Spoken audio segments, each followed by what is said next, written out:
ये आप पालिका कामगार काम कौन से बैंक के अकाउंट में क्या आरोप है? पालिका का जो कामगार का था उसका जो रोल है, उसका जो प्रोविडेंट फंड है, वेतन है, वो सब उसने दिया हुआ है। लेकिन हमको जो रोकड़ा पद्धति से रेलवे में लेके जाके काम करवाते थे, रेलवे में भी रेलवे में लेके नहीं जाता था। वो अपने गार्डन को पानी मारो, उनका गणपति बैठता है, वो बैठता है, उधर काम करो।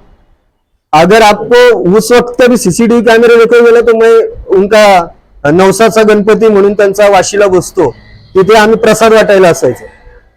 आणि तिथे तुम्ही आता इथून पुढे पण कधी जावा, इथून पुढे भी इसके आगे भी कभी आप जाओ, आपको पता चलेगा कि कैसा काम करते हैं लोग। कौन से बैंक में काम करते हैं? कौन सा? लेकिन रेलवे का बोल रहे हैं क्या? जो फ्रॉड हुआ है वो किस तरह से हुआ है और कौन से बैंक में अकाउंट था और एटीएम कार्ड का क्या प्रॉब्लम था?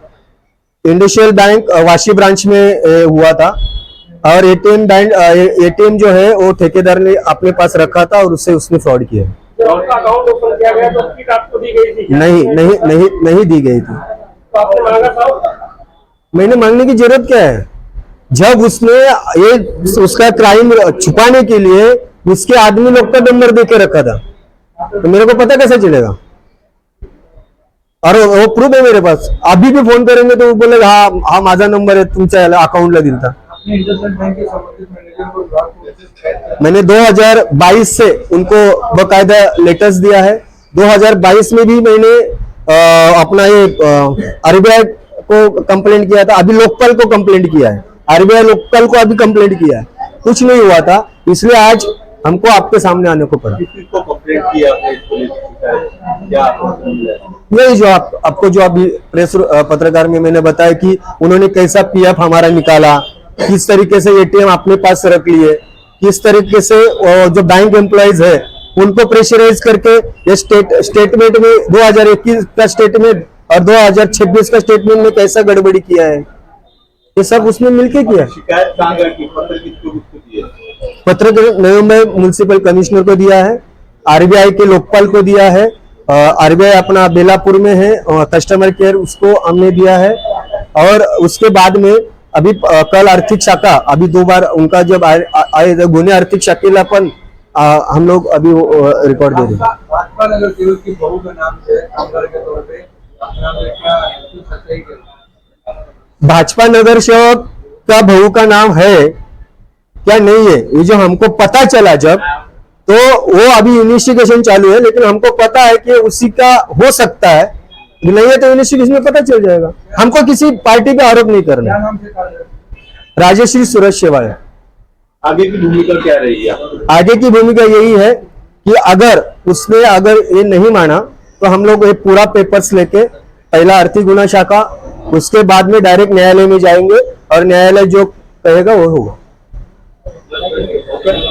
ठेकेदारांनी आता हा विषयामध्ये आम्ही मागे एकदा ओपन केलं होतं की राजश्री सुरेश शेवाळे हे जे कंत्राटी कामगार महिला आहे, सूत्रांच्या माहितीनुसार किंवा आम्हाला ऐकून माहिती मिळाली त्यानुसार मी तुम्हाला सांगू इच्छितो की ती सदर महिला ही ठेकेदाराची बायको आहे असा आम्हाला समज झालेला आहे काही लोकांच्या ऐकण्यावर।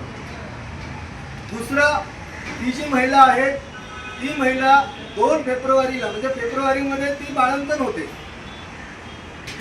साताराला ती बाळंतन होते 2 फेब्रुवारीला, आणि जुलैमध्ये म्हणजे 4थ्या महिन्यामध्ये जून ते जुलैच्या महिन्यात ती कामावर येते।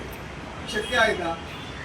ज्या आपल्या भगिनी आहेत जेव्हा ते प्रस्तुती होतात त्यावेळेस त्या बाळाला कमीत कमी 6 महिने 7 महिने त्याला वेळ द्यावा लागतो, आणि सदर महिला इव्हन 4 महिन्यामध्ये कामावर हजर आहे असं दाखवलं आणि 26 दिवस भरले। अशा पद्धतीच्या अनेक गडबडी त्यांनी केलेल्या आहेत। ते पुराव्यानिशी आपल्याकडे आहे, जे मी काही तुम्हाला सांगतो ते पुराव्यानिशी सांगतोय, माझ्या पदरचं काही सांगत नाही। दुसरा एक मुद्दा तुम्हाला सांगतो की इंडस्ट्रियल बँकेने काय केलंय, 2021ला मला एक बँकेने स्टेटमेंट दिलंय 2021ला। त्या स्टेटमेंटमध्ये आमचा प्रॉव्हिडंट फंड वगैरे सर्व जमा झालेलं दाखवलंय, आणि काल 18 तारखेला